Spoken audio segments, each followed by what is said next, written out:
한번 따라 하실까요? 세상의 상속자가 소유한 믿음. 자, 사도 바울이 로마를 가지 않았는데 로마에 있는 교회와 교인들에게 무엇을 쓰고 있느냐면 편지를 쓰고 있습니다. 편지를 쓰고 있는 주된 이유 중에 이미 로마 교회 안에 누가 들어왔느냐 하면 로마 교회 안에 이단들이 들어왔는데 완전한 이단이 아니라 유대교 이단, 즉 유대교화된 기독교. 다르게 얘기하면 좀 더 설명을 좀 더 쉽게 얘기하면 예수만 믿어서 구원을 받는 것이 아니라, 분명히 유대교는 아닌데 기독교인데 예수만 믿어서 구원받는 게 아니라, 또 다르게 얘기하면 세례만 받는다고 구원을 받는 게 아니라 율법을 지켜야 되고, 그 율법의 핵심이요 정수인 할례를 받아야만이 구원받는다. 이게 유대주의자들, 유대교 이단들의 가르침이었습니다. 이 가르침은 초대교회 안에 영지주의와 함께 계속해서 모든 교회들에게 전파된 것입니다. 그래서 많은 기독교 내부에서 이 문제 가지고 토론도 벌어졌고, 나중에 사도행전 15장에 보면 사도들이 모여서 소위 말하는 회의를 하여 이 문제를 정리하여 할례를 받지 아니하여도 세례 받은 것으로 구원받는다라고 하는 초대교회의 교리를 확정했음에도 불구하고 여전히 유대주의자들이 가지고 있었던 그 율법에 대한 자신감, 그 율법에 대한 프라이드 때문에 계속해서 어느 공동체든지 이 율법주의를 주장하는 사람들이 나타나게 된 것입니다. 그래서 사도 바울은 로마 교회에 예수 그리스도의 복음에 대하여 설명하기 이전에 그 로마 교회 안에 들어와 있는 거짓 유대주의자들, 거짓 사도들의 이야기를 경계하기 위하여 1장부터 쭉 복음과 관련한 이야기를 설명하고 있습니다. 유대주의자들은 두 가지 큰 자랑을 가지고 있었는데, 그것이 무엇이냐면 우리가 믿음의 조상 아브라함의 후손이다. 그 말은 우리는 후손인데 너희는 아니다라는 겁니다. 우리는 신앙생활의 가장 최고인 뭘 지키느냐 하면 율법을 지킨다. 그래서 우리는 어렵다. 우리는 신앙적으로 최고의 경지에 있고 정말로 우리는 다른 어떤 것과 비교해도 전혀 꿀릴 것이 없는 고도의 신앙생활을 하는 사람이다. 그리고 그 율법 준수의 가장 핵심이 뭐냐 하면 우리는 할례 받았다. 그래서 아브라함 자손과 할례라고 하는 이 두 가지를 그들은 가장 큰 프라이드로 삼고 있었습니다. 오늘 본문의 앞에 지난번에 설교할 때 복 있는 사람이라고 하는 제목으로 여러분에게 설교를 했습니다.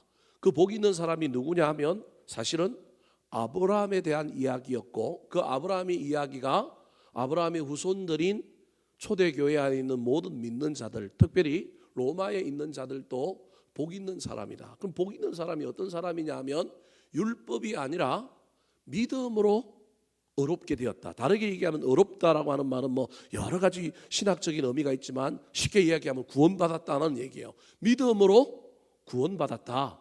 믿음으로 구원받은 사람이 복 있는 사람이다. 율법을 지키느냐 안 지키느냐가 안 중요한 게 아니라 율법을 지켰다고 구원받는 게 아니다. 그러니까 아브라함은 율법을 지켜서 믿음의 조상이 된 사람이 아니라 뭐로 되었다고요? 믿음으로 되었다.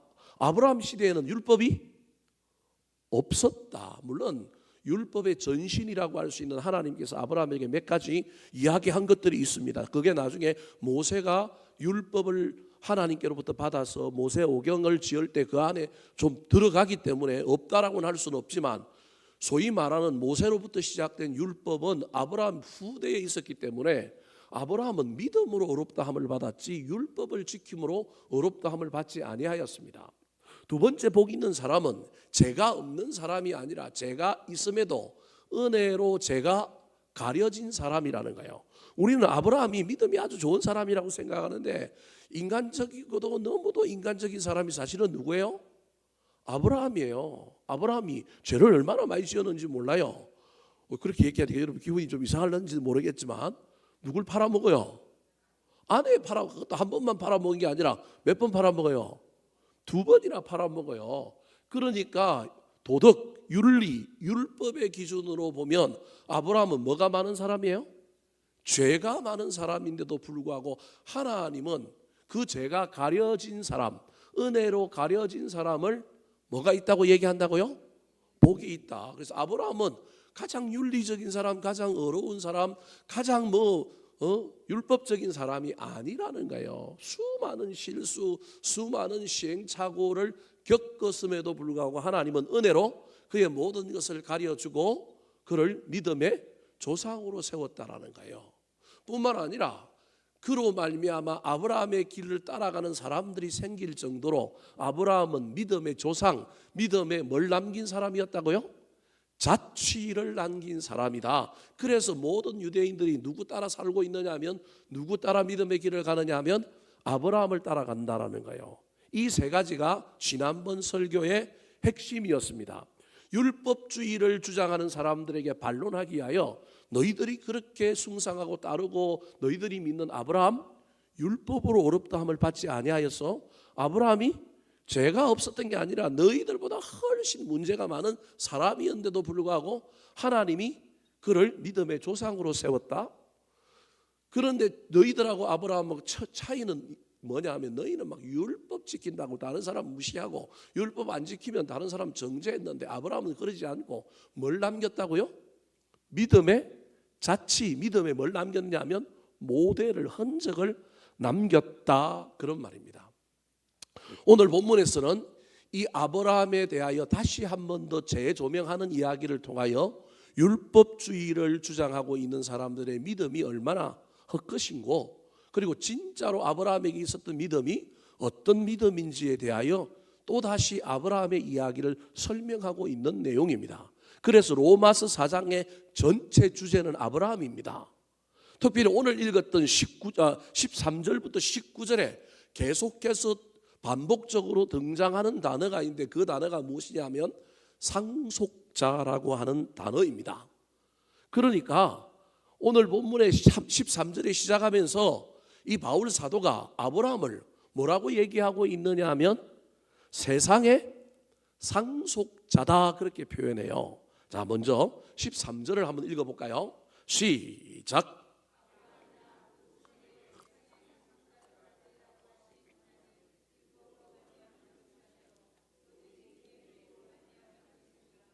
자, 저기 보시니까 아브라함이나 그 후손에게 세상의 상속자가 되리라. 사도 바울이 지금 궁극적으로 하고 싶은 얘기가 저 안에 들어있는 거예요. 로마 교회 교인들에게 뭐라고 얘기하고 싶으냐 하면, 유대주의자들이 이야기하고 있는 아브라함은 제대로 자기들이 파악을 못하고 있는 아브라함이고, 이제 내가 진짜 아브라함에 대해서 이야기할 텐데, 알고 보면 아브라함의 뒤를 이을 사람들이 누구라는 거예요? 로마 교회 교인들이다. 다르게 얘기하면 제2의 아브라함이 누구냐 하면 너희들이 되어야 한다. 자꾸 유대주의자들은 너네는 아니고 우리가 아브라함의 후손이라고 하는데, 진짜 아브라함의 후손은 로마 교회에 있는 너희들이다. 이 말은 로마 교회에 있는 사람들뿐만 아니라 오늘을 살아가는 저와 여러분에게도 너희가 아브라함의 후손이라는 거예요. 다르게 얘기하면 아브라함이 세상의 상속자가 되었다라고 한다면, 그 후손으로 우리가 믿음의 모델을 삼고 아브라함을 쫓아간다고 한다면 우리도 세상에 뭐가 되어야 한다고요? 상속자가 되어야 한다는 거예요. 이게 무슨 말일까요? 상속은 부모로부터 재산이나 뭘 받는 거잖아요. 하나님으로부터 온 세상의 믿음의 조상이 되는 것을 상속받은 사람이 누구냐 하면 아브라함이라는 거예요. 그래서 세상의 상속자를 좀 더 쉽게 설명하면 믿음의 뭐라고요? 조상이라고 이해하면 돼요. 그래서 세상의 상속자인 아브라함에 대한 이야기를 하면서 그 아브라함이 믿음의 조상된 것, 세상의 상속자가 된 것은 하나님의 언약으로 말미암아 되었는데, 그 언약은 하나님은 언약을 약속을 하셨고 사람도 그 약속에 반응했는데, 응답으로 나아갔는데, 그 응답은 율법을 지키느냐 지키지 않느냐가 아니라 무엇으로 그 언약이 체결되었느냐 하면, 이루어졌느냐 하면 믿음으로 되었다, 그렇게 말하는 거예요.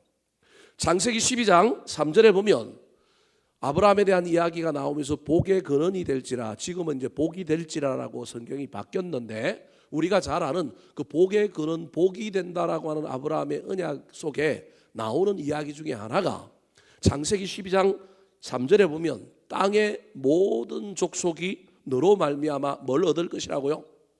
복을 얻을 것이라 그랬습니다. 그러니까 아브라함을 부르실 때 하나님은 이미 아브라함은 유대인의 조상, 유대인의 아브라함만이 아니라 누구의 아브라함이라는 거예요? 모든 민족의 아브라함이라는 거예요. 이 말은 훗날 이스라엘이라고 하는 나라가 선민주의에 빠져서 우리만 구원받는다고 생각하고 이방인들하고 섞이지 않고 이방인들에게 혼합 안 당하려고 자기들을 격리한 것까지는 잘했는데, 그게 이제 오늘날 교회의 문제이기도 한단 말이에요. 격리한 것까지는 잘했는데 그게 진짜 목적은 아니라는 거예요. 하나님은 아브라함이 모든 민족의 조상이 되는 것처럼 이스라엘을 통하여 온 세계를 뭐 하고 싶었던 거예요? 구원하고 싶었던 거예요. 그래서 안 되니까 사실은 바벨론에 뭘로 보내는 거예요? 포로로 보내서 세계화를 시키는 거예요. 그래서 세계를 보고 오면 좀 더 달라져서 온 민족을 향하여 쓰임받아서 구원하는 나라가 될 줄 알았는데 안 됐단 말이에요. 그래서 포로로 돌아오고 성전 짓는데도 그게 제대로 안 됐단 말이에요. 그래서 나중에 다시 누가 오는 거예요? 예수님이 오셨단 말이에요. 그런데 예수님이 오셔도 예수님은 모든 인류를 구원하는 구원자인데, 여전히 유대교에서 예수 그리스도를 믿고 개종한 기독교도 시야가 좁아져만 있는 거예요. 자꾸 우리만 구원하시는 예수님. 그래서 이방인들도 구원받는다까지는 인정했는데, 그럼에도 불구하고 그 인정을 그냥 순순히 하기가 싫어서 자꾸 뭘 받아야 된다고요? 할례를, 유대하되라는 거예요. 할례를 받아야 한다고 자꾸 이야기하는 상황이 펼쳐진 거예요. 근데 그게 아니라고 지금 누가 이야기하고 싶으냐면 사도 바울이 얘기하고 싶은 거예요. 아니다라고 하는 건 뭐 옳으냐 그르냐 이 싸움을 하려고 하는 게 아니라, 복음의 정수가 뭐냐 하면, 믿음이 뭐냐 하면 구약에서부터 쭉 흘러내려오는 믿음은 나만 예수 믿고 구원받는 믿음이 아니라, 그 믿음은 반드시 나를 구원하고 난 다음에는 다른 사람들을 구원하는 데까지 나아가야 그게 진짜 믿음이라는 거예요. 그 얘기를 누구한테 하고 싶었냐면 로마 교인들한테 하고 싶은 거예요. 왜냐하면 로마는 세계 최고의 도시니까 그 도시에 사는 로마인들에게 복음을 전하면 그 로마인들이 세계 곳곳을 가서 더 많은 사람들에게 복음의 문이 열릴 가능성이 있으니, 사도 바울이 로마 교회 편지를 보내면서 예수 그리스도를 소개하고, 물론 예수를 믿고 있지만 이미 전해진 바가 있어서 그럼에도 불구하고 복음의 정수를 이야기하고 싶지만 걸림돌이 하나 딱 보이는데, 그게 뭐냐 하면 여전히 로마 교회에도 들어와 있는 유대주의화가 딱 보이는 거예요. 저게 들어가는 순간 저것 때문에 우리끼리 잘 먹고 잘 사는 이야기로만 또 끝날 텐데, 우리 교회도 마찬가지고 한국 교회가 지금 이 문제 안에 사실은 갇혀 있는 거예요. 우리끼리 잘 먹고 잘 사는 게 아니라 뭐 인구 절벽도 오고 이제 전도도 안 되고, 옛날에는 전도지 좌도 좀 주면 되는데 요즘 전도지 준다고 봐요, 안 봐요? 안 본다니까요, 여러분. 전도지 줘가지고 안 본다니까요. 그럼 세상도 지금 마찬가지라니까요. 세상도 DM 전략을 안 쓰는 거예요. 이제는 전혀 다른, 우리 사회가 옛날과 다른 사회 구조로, 문화로 접어들었기 때문에 우리의 전도 방법이 새로 개발되어야 되는데요. 답은 없어요. 저도 모르겠어요. 아직도 답이 없어요. 관계 전도 외에는 답이 없단 말이에요. 그렇다고 안 할 수는 없으니 우리가 전도는 하는데, 여전히 그럼에도 불구하고 전도가 안 되니 자꾸 우리는 우리끼리 즐겁게 잘 지내자, 우리끼리 잘 지내면 외부에서 들어올 거다, 그러고 지금 한동안 온 거예요. 맞는 말이에요. 우리끼리 잘 지내고 우리끼리 행복하면 누가 들어오겠죠. 그러나 하나님이 궁극적으로 원하시는 건 그게 아니죠. 너네들끼리 잘 지내고 들어오는 사람 와서 잘 지내고 행복한 거 보니까 와 좋다 하는 것 정도로만 만족하지 말고, 또 나가서 뭘 해야 되느냐면 복음을 전하는 교회가 되어야 된다는 게 영원한 숙제예요. 목사님, 제가 늘 가지고 있는 고민이에요. 우리끼리도 잘 지내야 되고 이 안에서 교인 한 사람 한 사람 행복하게 해줘야 되지만, 그런데 영원한 목표는 아닌 거란 말이에요. 근데 그것도 안 할 수는 없으니 해야 되는데, 그러면 어떻게 복음을 전하고 어떻게 세상 사람들하고 접촉하고 만나고 그들에게 할 거냐? 저도 용기도 부족하고 저도 여기에 에너지를 쏟다 보니 부족하긴 한데, 여하튼 그 숙제가 있는 거예요. 사도 바울이 로마 교회를 향하여 본 게 이거예요. 그래서 유대주의자들을 배격하고 유대주의화 되지 않게 만들 뿐만 아니라 더 나아가서 아브라함이라고 하는 사람은, 아브라함은 세상의 상속자가 되어서 모든 민족을 구원하는, 모든 민족이 너로 말미암아 복을 받을 것이다. 창세기 17장 5절에는 할례를 받고 난 다음에 또 뭐라고 얘기하고 있냐면 너는 모든 민족의 뭐가 될 거라고요? 아버지가 될 것이다. 그래서 이름을 뭘로 바꿔줘요? 아브라함으로 바꾸어주는 거예요. 우리는 그냥 이름 바꾸고 그냥 성경 퀴즈에 아는 것처럼, 그래서 아브라함이라고 하는 이름의 뜻이 열국의 아버지, 아비라고 하는 뜻이라고만 알고 있단 말이에요. 머리로만 알고 지식으로만 알고 있는 것이 그게 의미하는 바가 뭐냐는 거예요. 하나님은 아브라함의 이름을 바꿔주시면서 자기 민족만 구원하는 믿음의 조상이 아니라 열국의 뭐라는 거예요? 아비라는 거예요. 그래서 아브라함이라고 하는 사람의 믿음의 조상으로 여기고 있는 아브라함 때부터 이미 하나님은 복음의 문을 어떻게 한 거예요? 활짝 열어놓은 거예요. 활짝 열어놓고 모든 사람들이 이 복음으로 말미암아 하나님께로 주께로 돌아오게 만들고 싶은 거예요. 근데 문제는 아브라함이 아직도 비윤리적이잖아요. 비도덕적이잖아요. 여전히 그 가나안 땅에서 나그네잖아요. 여전히 군대도 없잖아요. 여전히 땅도 없잖아요. 여전히 힘도 없잖아요. 그래서 쫓겨다니기도 하잖아요. 헤브론에 올라갔다가 도망갔다가 막 다시 올라갔다가 막 이런 이야기 속에서, 아니 이런 사람이 무슨 열국의 아버지가 되고 이 사람이 모든 민족의 복이 될 것이냐. 하나님은 그 열쇠를 뭘로 이야기하고 있냐면, 상황은 그럴지라도 뭐만 있으면 된다?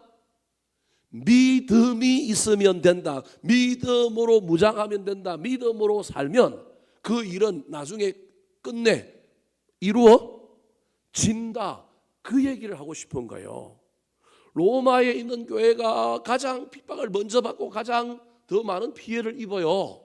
나중에 네로라고 하는 황제라든지 도미티안이라고 하는 황제라든지 이런 황제들로 말미암아, 여러분 로마에서부터 시작된 핍박이 자꾸 다른 데로 옮겨가잖아요. 그러니까 직격탄을 맞는 교회는 어디냐면 나중에 로마 교회일 거란 말이에요. 사도 바울이 편지를 쓸 때는 아직 이 핍박이 그렇게 거세지는 않아요. 주 50년에서 70년, 60년 이 사이니까 아직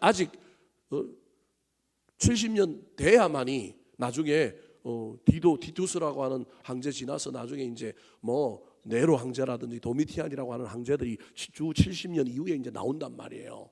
그러니까 지금 이 편지를 쓰고 있을 때까지는 아직은 로마 교회가 핍박이 아니기 때문에 무엇으로 무장을 시켜줘야 되는 거예요? 믿음으로 무장을 시켜줘야 된단 말이에요. 그때 떠오르는 인물이 누구냐면 아브라함인 거예요. 사도 바울은 아브라함. 그러면 이방인들 입장에서는 저거 다른 민족의 조상인데 뭐 우리 민족의 조상이냐? 아니다. 아브라함이 모든 인류의 뭐라고요? 조상이다라고 하는 걸 설명해 주고 싶은 거예요. 이 이야기 하나로 유대주의자도 물리칠 뿐만 아니라 이 로마에서 나중에 핍박을 넘어가야 될 이 로마 교회에 있는 이방인들 믿는 사람들에게 믿음만이, 오직 믿음으로 구원받고 오직 믿음으로 의인은 살 텐데, 그 믿음의 가장 하이라이트, 믿음의 정수를 누구로 알려주고 싶은 거예요? 아브라함으로 알려주고 싶은 거예요. 이해되십니까? 그래서 로마서에 계속해서 아브라함의 이야기가 나온 이유는 사도 바울의 신학적 통찰이 구약에서부터 쭉 흘러나오는 이 하나님의 구원의 역사 가운데 일어났던 이 모든 경륜을 그가 딱 읽고 1장부터 7장까지에는 구약에 대한 이야기들을 많이 이야기하면서 그 다음에 8장부터 넘어가면서 이제 성령에 대한 이야기, 9장 10장 넘어가면 이제 다른 이야기로 점점 복음의 정수가 옮겨가는데, 4장에서는 누구 이야기만 하느냐 하면 아브라함에 대한 이야기만 하는 거예요.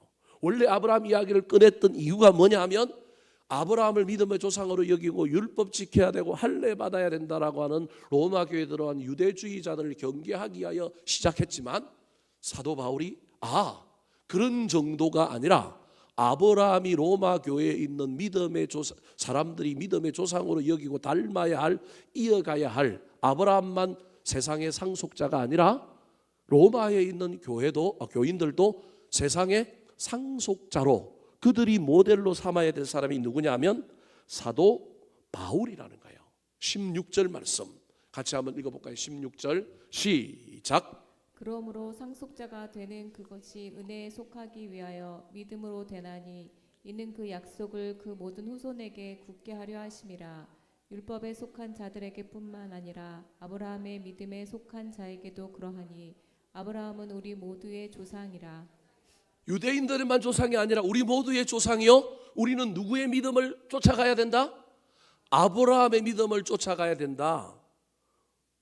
그래서 오늘 본문에 아브라함의 믿음이 세 가지가 정리되어서 나와요. 자, 첫 번째, 세상의 상속자, 다르게 말하면 믿음의 조상이었던 아브라함의 믿음의 특징을 이야기하면서 로마 교회 교인들이 로마 사회에서 점처럼 믿고 힘도 없고 권력도 없고 핍박도 받겠지만 믿음으로 승부해라는 거예요. 오늘날 저와 여러분도 마찬가지잖아요. 우리 교회가 세상의 교회에 비하면 얼마나 작은 교회, 큰 교회에 비하면 우리가 뭐 세상에 뭐 이름이 있어요? 그럼에도 불구하고 하나님이 이름이 있느냐 없느냐가 아니라 그 속에 믿음이 있느냐 없느냐를 보시겠다라는 거예요. 그럼 어떤 믿음이냐는 거예요. 세상의 상속자가 되어서 이 상속이 나중에 어떤 역할을 할지, 허지부지 사라지는 상속이 될지 아니면 더 커져가는 상속이 될지, 이 상속이 나중에 세상을 어떻게 바꿀지는 알 수 없는데 바꿀 수 있을지 없을지는 그 안에 뭐가 있어야 된다고요? 믿음이 있어야 된다는 거예요. 자, 첫 번째 아브라함이 가졌던 믿음, 오늘 바울이 소개하고 있는 믿음이에요. 따라 하시겠습니다. 하나님을 향한 전적 신뢰의 믿음. 하나님을 향한 전적 신뢰의 믿음. 자, 이게 무슨 말일까요? 뭐 믿음인데 하나님을 안 믿는 사람이 어디 있어요? 근데 여러분 이제 잘 기억해 봐야 돼요. 믿음이라고 하는 단어와 신념이라고 하는 단어가 있습니다. 자, 믿음과 신념이 있어요. 저와 여러분이 믿음과 신념을 잘 구분하지 못하면 우리는 신념을 믿음이라고 이해할 수 있어요. 교회 안에서 목사님들이 간혹 전도 집회를 하거나 무슨 교회 건축을 하거나 할 때마다 또 우리가 부르는 찬송 중에 박수치면서 잘 부르는 찬송이 할 수 있다? 하면 된다? 해보자. 뭐 이런 얘기들을 많이 하면서 찬송 부르잖아요. 여러분 그때 이게 일종의 마인드맵이란 말이에요. 내 마인드를 고양시키고 나한테 뭘 불어넣는 거냐 하면 자신감을 불어넣는 거예요. 할 수 있다. 하면 된다. 해보자. 나한테 뭘 불어넣느냐 하면 확신을 불어넣는 거예요. 그래서 그 확신이 나한테 할 수 있다라고 하는 신념, 이게 다르게 보면 믿음인데 나한테 믿음이 생긴 거예요. 제가 지금 여러분에게 무슨 설명을 하려고 지금 이러는지 여러분이 이해가 잘 안 되는지 모르겠지만 이 차이를 잘 구분하지 못하면 우리가 믿음이라고 하면서 이상하게 갈 가능성이 있는 거예요. 제가 할 수 있다, 하면 된다, 해보자가 나쁘다고 얘기하는 게 아닙니다. 신념이 있어야 됩니다. 근데 믿음은 신념을 넘어선 큰 거라는 거예요. 신념이 믿음을 넘어서는 큰 건데 믿음이 신념을 넘어서는 큰 건데 믿음과 신념의 차이가 많지만 여러분 가장 중요한 것은 믿음은 내가 하나님을 향하여 어떤 태도를 보이고 어떤 자세를 가지고 어떤 일을 하느냐를 믿음으로 이해하면 그때 믿음은 주로 뭐하고 연관이 되어 있느냐 하면 신념과 연관이 되어 있을 가능성이 있어요. 그런데 진짜 믿음은 신념 플러스 알파가 하나 더 있어야 되는데 그게 무엇이냐 하면 내가 의지하는 분에 대한 대상에 대한 명확한 이해. 어렵죠 오늘?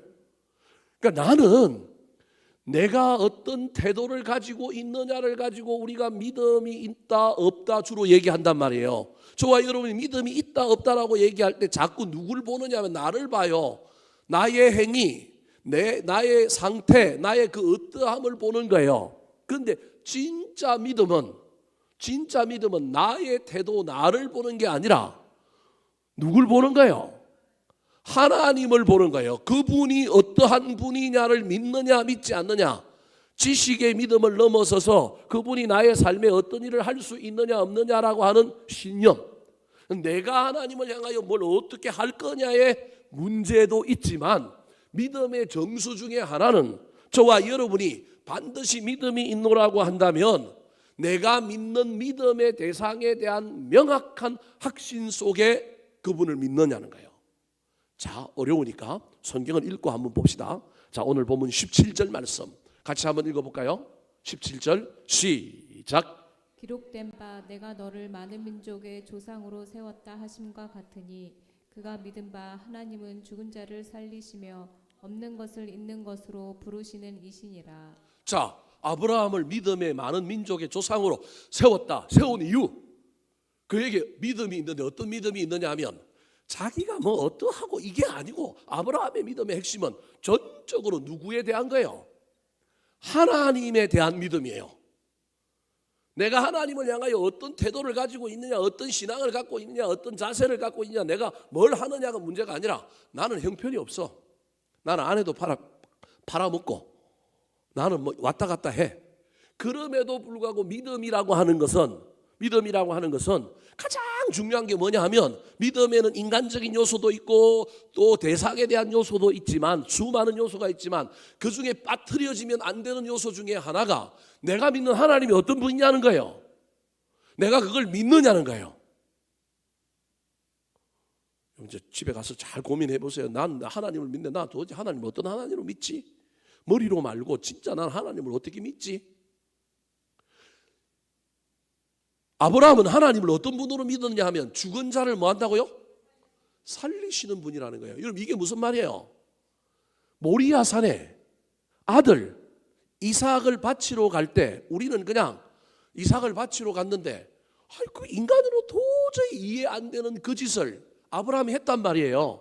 그렇게 비윤리적이고 그렇게 비도덕적이고 그렇게 뭐 왔다 갔다 하고 막 정말로 뭐 따지고 보면 인간적인 눈으로 보면 아브라함 별로 믿음이 없는 사람이에요. 이랬다 저랬다 그러잖아요. 왔다 갔다 하잖아요. 어떤 때는 용감했다가 어떤 때는 심지어 하나님 약속 말씀을 안 믿고 뭐 종을 양자로 삼으려고 했다가 하갈을 취했다가 뭐 별의별 이야기가 다 나오잖아요. 아브라함에게. 우리는 그냥 아브라함이 믿음의 조상이라고 얘기하니 그 이야기가 다 영웅담으로 보이고 다 미화되어서 보이지만, 그냥 윤리적이고 도덕적인 관점으로 보면 아브라함은 어떤 놈이에요?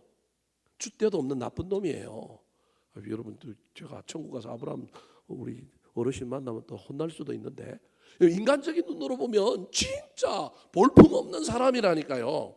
근데 그 볼품 없는 사람이, 여러분, 볼품 없는 사람이 하나님 인정을 받았다니까요. 그가 하나님을 향하여 헌신하고 봉사하고 하나님을 향하여 그냥 믿음 있는 사람으로 뭘 열심을 내고 뭐 이런 걸 갖고 인정받은 게 아니라니까요. 자기가 믿는 믿음의 대상에 대한 완벽한 머리의 이해를 넘어서서 삶으로 이해한 거예요. 그래서 여러분, 오해하지 말고 들으십시오. 새가 빠지게 허랑방탕하게 살다가 암 걸려가지고 병원에 누워서 오늘 내일 하다가 누가 찾아가서 너 하나님 믿느냐 하는데 믿는다고 대답했어요. 사형리를 전하고 막 아멘 하라 그러고 믿으면 천국 간다 그러고 믿습니까 하는데 아멘 했어요. 근데 그 사람 어디 갔다고 우리가 믿어요? 그렇게 비윤리적이고 도덕적이고 그 아내를 버리고 도망가고 막 별짓을 다 하던 사람이, 그 인간이 병원에 가고 그냥 누가 목사님이 찾아와가지고 그냥 예수 믿느냐, 너 죽는데 인간이 천국 갈 수 있는데 너 하나님 살아있다는 걸 믿으면 너 천국 간다. 그런데 거기서 아멘 했어요. 여러분, 그 사람 천국 갔어요. 너무 억울하지 않아요? 너무 이상하지 않아요? 왜 그런 사람 천국 가야 돼요? 한 번도 그런 생각 안 해봤어요? 여러분, 그때 그 사람이 어떤 마음으로 했느냐예요.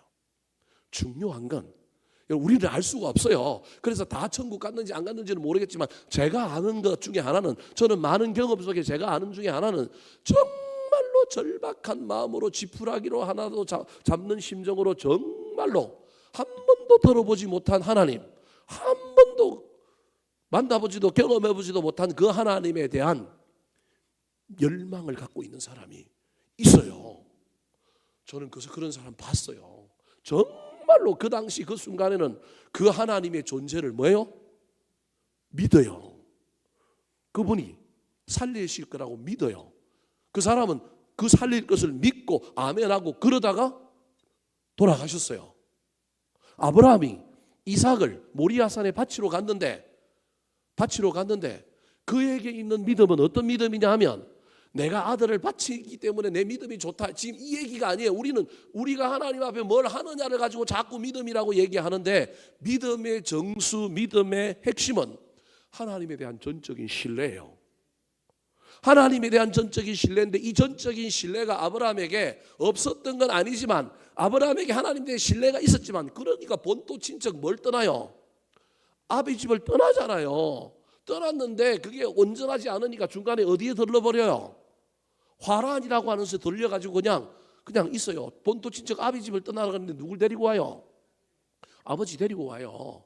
중간에 가나안 땅 안 가고 화란에서 미적거리고 살잖아요. 근데 누가 죽어요? 아버지가 죽는다니까. 거기서 데라가 거기서 죽는다니까요.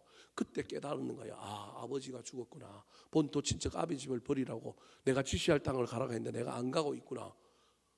그 아브라함의 인생에 롤러코스터가 있는데 그 롤러코스터에서 여러분 정말로 온전한 믿음이 나타났던 때가 언제냐 하면 바로 이삭을 드릴 때라고 지금 사도 바울이 후대에서 지금 유대주의자들이 성경 해석하는 방식으로 설명하고 있는 거예요.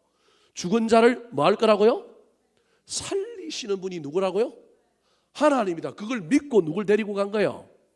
이삭을 데리고 간 거예요. 실제로 아브라함은 자기가 이건 이제 부활 사상이라 그러는데 자기가 이삭을 칼로 쳐서 죽였는데 하나님이 놀라운 초자연적인 어떤 일을 해서 뭐 하실 거라고요? 살리실 거라고 하는 믿음으로 간 거라니까요.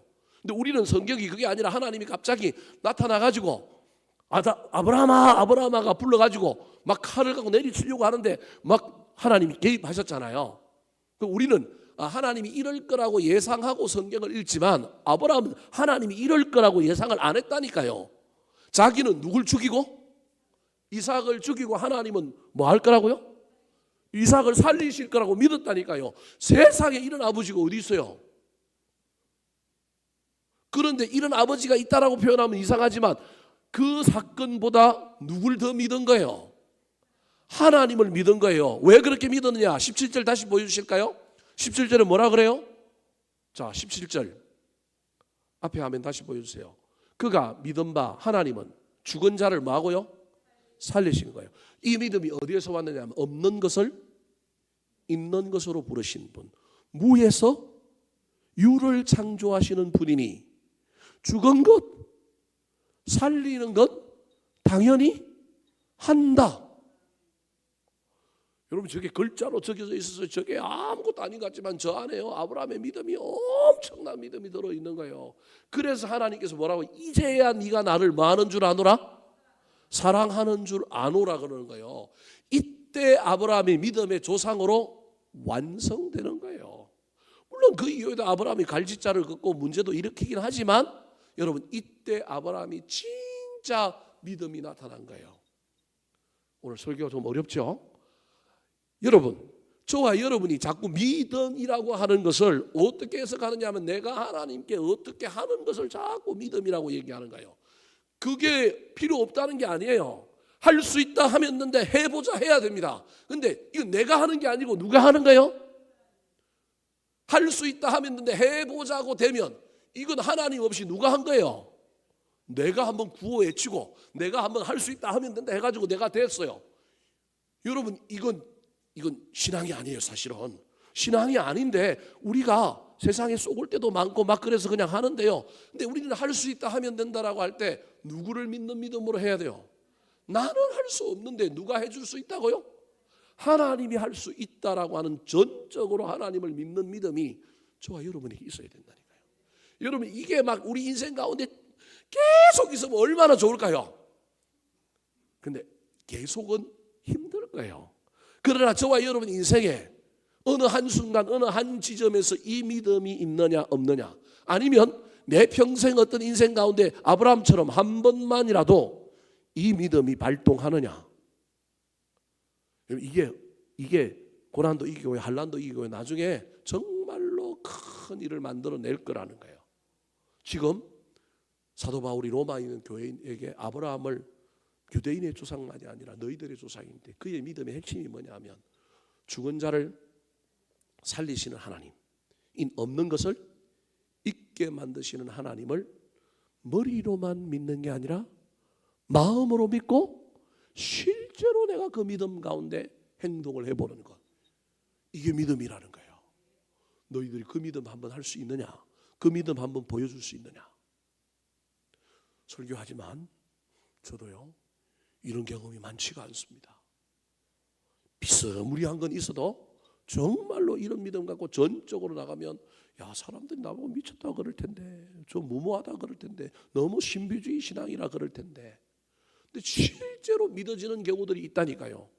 여러분, 꼭 이게 아니더라도, 아들을 죽이는 정도까지는 아니더라도 저와 여러분에게, 여러분, 믿음으로 세상 사람들이 바보 같다, 이해되지 않는다, 저거 비상식적이다, 비이성적이다 그럴지라도 저와 여러분이 초월적으로 하나님을 믿는 믿음으로 저와 여러분이 그 하나님을 대한 전적인 신뢰로 어떤 행동을 할 수 있느냐 없느냐, 내가 하나님을 기쁘시게 하게 하여 하나님께 점수 따게 하여 내 믿음을 보이게 하여 어떤 행동을 하는 것, 이게 기존에 저와 여러분이 가지고 있는 믿음이라고 이해했다고 한다면 이제는 그 믿음도 하시라니까요. 그 믿음도 믿음이라니까요. 그런데 진짜 세상의 상속자, 믿음의 조상이 된 아브라함의 이야기의 결정적인 믿음은 어떤 믿음이었느냐 하면 하나님에 대한 전적인 신뢰였다니까요. 이성 속에서 하나님이 통용되는 그런 것이 아니라 이성을 넘어서서 초월적이고 정말로 이해가 안 되는 영역의 그 하나님을 내가 믿고 행동하고 그렇게 결정하고 살아가는 것, 이게 아브라함의 믿음의 가장 핵심으로 믿음의 조상이 된 거라는 거예요. 설교를 준비하면서 제가 여러분들 이걸 어떻게 받아들일까, 내가 이걸 어떻게 설명해야 우리 교인들이 이걸 큰 부담으로 안 받아들이고 이해할까 고민 많이 했지만 방법은 못 찾았어요. 여러분, 한번 저와 여러분의 인생 가운데 꼭 뭐 아들 죽인다 뭐 자꾸 이렇게 생각하니까 이해가 어려운데, 저와 여러분이 하나님을 어떤 하나님으로 믿으면 그 믿는 일, 그 하나님은 못하실 일도 없고, 우리 하나님은 막 인간의 방법으로 도무지 이해 안 되는 일을 하시는 그 하나님을 내가 믿는다고 한다면 그 믿음 속에 어떤 일이 일어날 것을 믿고 내가 한번 행동해 보는 것, 따라가 보는 것, 이게 믿음이라고 하는 사실을 기억하여 한번 그런 일에 도전해 보지 않겠습니까? 이게 바로 아브라함의 믿음이라는 거예요. 두 번째, 오늘 본문에서 아브라함의 또 다른 믿음, 로마 교회 교인들이 가졌으면 좋겠는 믿음, 아니 오늘날 저와 여러분이 아브라함의 후손이라고 한다면 또 우리가 또 다른 사람에게 믿음의 조상이 되려고 한다면 어떤 믿음이 있어야 될까요? 따라하시겠습니다. 바랄 수 없는 중에도 바라는 믿음. 바랄 수 없는 중에도 바라는 믿음. 자, 이건 소망입니다. 소망의 믿음을 얘기하는 겁니다. 아브라함의 믿음의 특징 중에 하나가, 아브라함은 소망의 믿음을 가지고 있었습니다. 18절 말씀 같이 한번 읽어볼까요? 시작. 아브라함이 바랄 수 없는 중에 바라고 믿었으니 이는 내 후손이 이같으리라 말씀을 많은 민족의 조상이 되게 하려 하심이라. 바랄 수 없는 중에 뭐 했다고요? 바라고 뭐 했다고요? 믿었다. 그러니까 최고의 절망적인 상황 가운데서도 하나님이 약속하신 말씀이 이루어질 거라고 믿었다라는 거예요. 첫 번째 믿음은 뭐냐 하면 우리 하나님이 어떤 분이냐, 어떤 능력을 행하실 것이냐에 대한 믿음이라고 한다면, 두 번째 믿음은 하나님이 나에게 무엇을 해 주시기로 약속하셨는데 그 약속이 어떻게 될 것인가에 대한 나의 태도의 믿음인 거예요. 그걸 소망의 믿음이라고 그러는 거예요. 근데 여러분, 소망의 믿음을 가졌으면 저와 여러분의 인생 앞에 뭐가 좀 어떻게 되면 좋겠어요? 징조가 좀 보이고 좀 상황이 좀 달라지고 뭔가 되어져 가는 것 같이 느껴지면 이 소망을 어떻게 할 수 있을까요? 그대로 유지할 수 있지 않겠습니까? 그런데 아브라함의 이야기는 75세에 부르심을 받았어요. 근데 75세에 부르심을 받았는데 그때 땅 준다 그랬어요. 또 뭐 준다 그랬어요? 아들을 준다고 그래요. 자손을 주는데 하늘의 별과 같이 바다의 모래와 같이 많이 주겠다 그랬어요. 근데 여러분 90살이 넘어도 줘요 안 줘요? 안 줘요. 믿음이 없어가지고 자기 나름대로 막 방식으로 막 또 막 해보려고 그랬는데 하나님이 다 아니래요. 근데 점점 뭐 어떻게 돼가요? 몸이 나이가 들어가요. 여자는 특별히 임신을 하려면 생리가 나와야 되는데 사라는 생리가 끊어져 버렸어요. 99세가 되었는데 여러분 99세가 되었는데 하나님이 이제 아마 아브라함은 거의 포기했을 정도였을 거예요. 소돔과 고모라를 멸망시키러 가다가 천사와 함께 하나님이 들려서 뭐라고 얘기해요? 내년 이맘때쯤에 뭘 낳을 거라고요? 아들 낳을 거래요. 그랬더니 요리하던 버터 만들고 우유 만들고 송아지 잡고 있던 사라가 어떻게 했어요? 피식하고 웃었어요. 못 들을 거라고 생각한 거예요. 근데 하나님 뭐라 그래요? 사라가 웃는데요. 그래서 아들 이름을 뭐라고 지으라고요? 이삭. 이삭이 뜻이 뭔다고요? 웃음이라고 하는 뜻이라는 거 지으라는 거예요. 여러분 성경은 창세기에는 단순히 이렇게만 얘기해놨는데 지금 로마서에서 사도 바울은 그 이후의 사건을 뭐라고 지금 설명하고 있는가 하면 바랄 수 없는 중에 바라고 뭐 했다고요? 믿었다. 75세부터 하나 약속을 받아서 아브라함이 약속을 믿었다가 잃어버렸다가 믿었다가 잃어버렸다가 막 그래요. 그런데 99세가 되었을 때 진짜 이제는 소망이 없다고 생각하고 가능성이 없다고 생각했는데 그때 하나님이 지나가시면서 하셨던 그 이야기는 뭐 했다고요?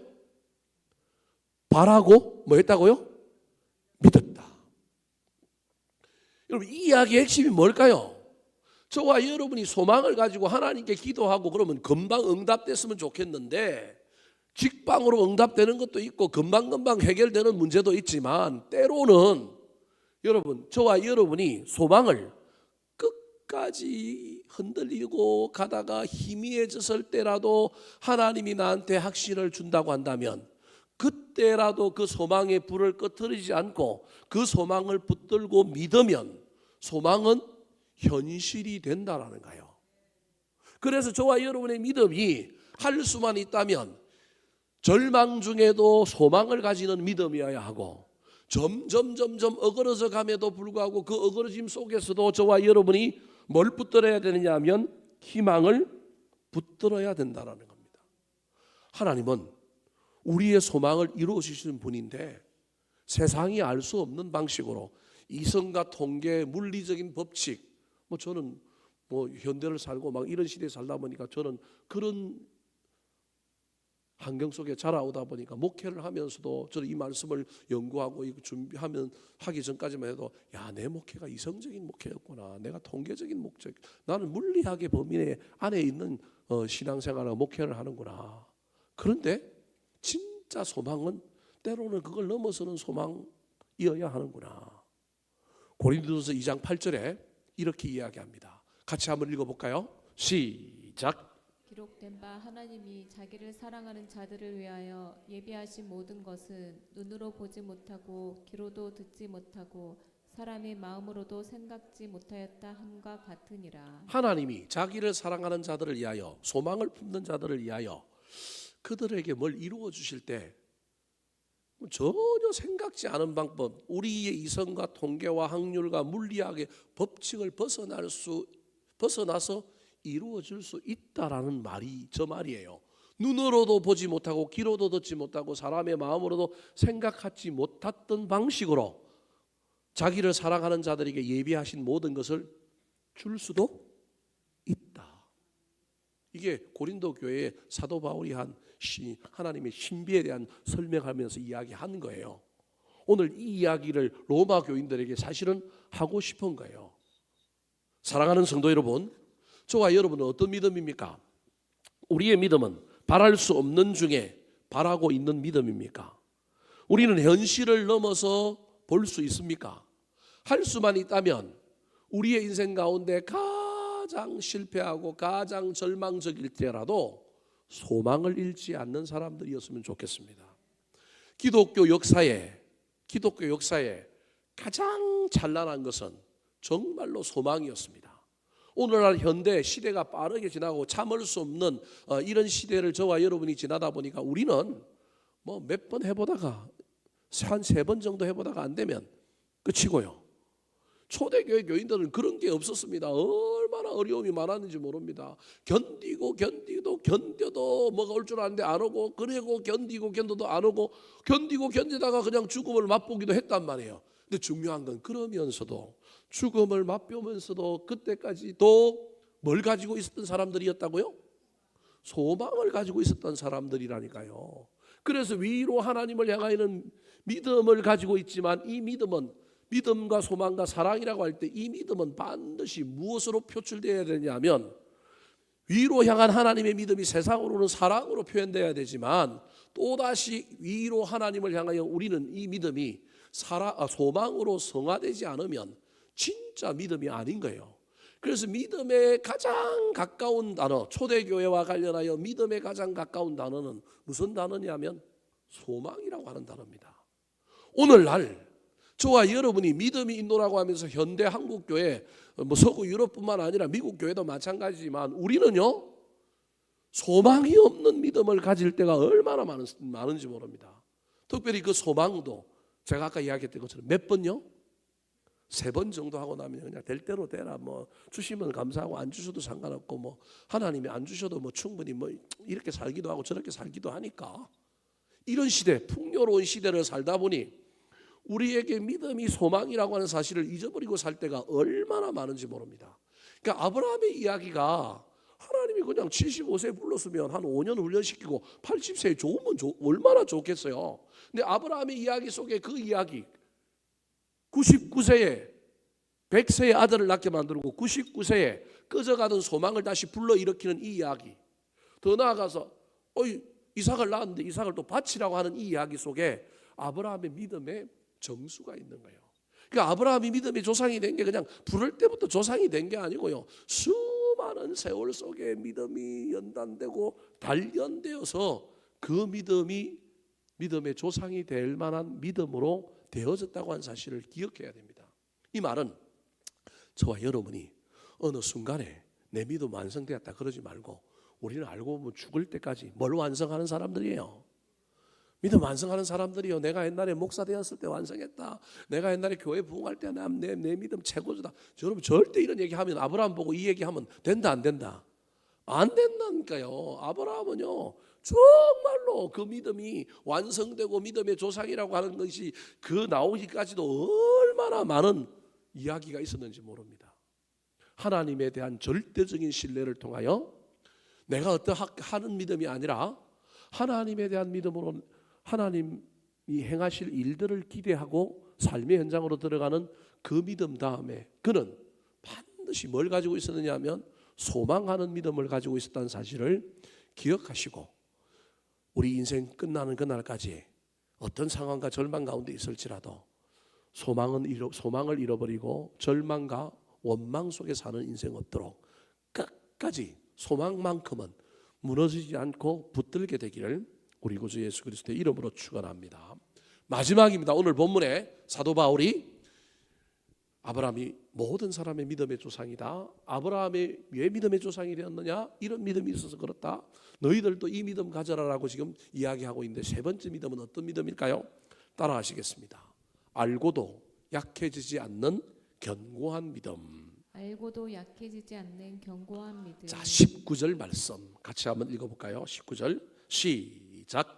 그가 백세나 되어 자기 몸이 죽은 것 같고 사라의 태가 죽은 것 같음을 알고도 믿음이 약하여지지 아니하고. 마지막으로 아브라함의 믿음의 핵심은 뭐냐 하면, 믿음이 뭐하여지지 아니하였다고요? 약하여지지 아니하였다라는 거예요. 롤러코스터를 타지만 그의 믿음은 우상향으로 점점 어디를 향하여 가고 있는 믿음이라는 거예요? 정상을 향하여 가는 믿음이라는 거예요. 산은 오르고 내리고 하지만 나중에 어디로 향하여 가는 거예요? 정상을 향하여 가는 거예요. 아브라함의 믿음이 칼바위 능선을 타고 막 내리막길은 없고 그렇게 간 믿음은 아니에요. 얼마나 갈지자를 걸고 얼마나 내리막이 많았는지 모릅니다. 그럼에도 불구하고 아브라함은 내려갔다가 다시 올라가고 또 내려갔다가 올라가는 그러한 삶을 살았어요. 근데 중요한 건 약하여지지 않는 믿음의 핵심이 뭐냐 하면 알고도라고 하는 단어입니다. 알고도 약하여지지 않는다는 건 정말로 대단한 일입니다. 여러분 저 말을 잘 기억하셔야 됩니다. 알고도 믿음이 약하여지지 아니하였다. 손해 볼 걸 알고도 믿음이 약하여지지 않는 것, 억울해질 걸 알고도 믿음이 약하여지지 않는 것, 이게 아브라함의 믿음이라는 거예요. 알고도 믿음이 약하여지지 않는다라고 이야기할 때 저와 여러분이 늘 기억해야 될 것은 신앙생활은 지식과 믿음의 끊임없는 싸움입니다. 악한 마귀는 자꾸 우리에게 지적인 영역에 도전하여 된다 안 된다, 손해 본다 손해 안 본다, 자꾸 우리에게 뭘 줄 거냐 하면 지식을 줄 겁니다. 근데 그 지식에 저와 여러분이 압도당하여 하나님의 음성이 들려오지도 않았는데, 하나님이 나한테 명령을 하지도 않았는데 상황 속에서 내가 받은 정보와 지식으로 저와 여러분이 결정을 하고 있다면 고민 좀 해봐야 합니다. 우리가 그럴 가능성이 많거든요. 저와 여러분의 믿음 생활에 가장 중요한 건 지식과 믿음은 끊임없이 전쟁을 할 거라고 하는 사실을 기억하셔야 됩니다. 그때 지식을 따를 것이냐 믿음을 따를 것이냐 저와 여러분은 늘 고민해야 합니다. 살다 보면요 분명히 세상이 주는 논리, 세상이 주는 상식, 세상이 주는 것 때문에 저와 여러분이 머릿속에 지식이 딱 들어와요. 된다 안 된다, 저거 뭐 큰일 난다. 그런데 그건 세상의 얘기고 믿음은 하나님이 어떻게 얘기하냐는 거예요. 하나님이 뭐라고 하느냐는 거예요. 물론 하나님께 물었는데 하나님이 대답이 없으면 여러분 저와 여러분이 세상의 어떤 진리와 세상의 상식과 세상의 이성을 따라가는 것이 결코 나쁜 일은 아니에요. 그럼에도 불구하고 마음에 부담이 되고 한편으로는 세상의 지식이 이렇게 얘기하지만 내 마음의 영성이 그럼에도 불구하고 이게 옳은 일인데, 이거 보면 손해본다고 하지만 이건 옳은 일인데, 이건 해야 할 일인데 라고 하는 말을 함에도 불구하고 우리가 뭘 따라가느냐 하면 지식을 따라가는 거예요. 근데 아브라함은 100세나 되어 자기 몸이 뭐였다고요? 죽은 것 같고 사라의 태가 죽은 것 같음을 뭐하고도 알고도 믿음이 약해지지 아니하였다는 거예요. 99세 때 하나님이 1년 후에 애가 생길 거라고 얘기했단 말이에요. 근데 임신하기 전까지 1년을 소망을 가지고 뭐 한 거예요? 기다렸어요. 1년을 기다렸다니까요. 근데 그냥 제가 생각하는 거예요, 여러분. 성경에 그런 숫자는 없어요. 11개월 될 때, 여러분 11개월 됐다고 생각해 봐요. 12개월 중에 11개월을 소망을 가지고 딱 가고 있는데 내 몸 컨디션을 보고 사라의 컨디션을 보니까 이건 도저히 뭐예요? 가능성이 있어요, 없어요? 없어요. 지식적으로 이건 안 돼요. 그리고 그 나이 때 임신한 사람이 없어요. 소망을 가지고 12개월까지 딱 왔는데 쭉 한번 돌려보니까 아이고 이건 안 되는 일이네, 이건 어려운 일이네, 이건 세상에도 없는 일이네.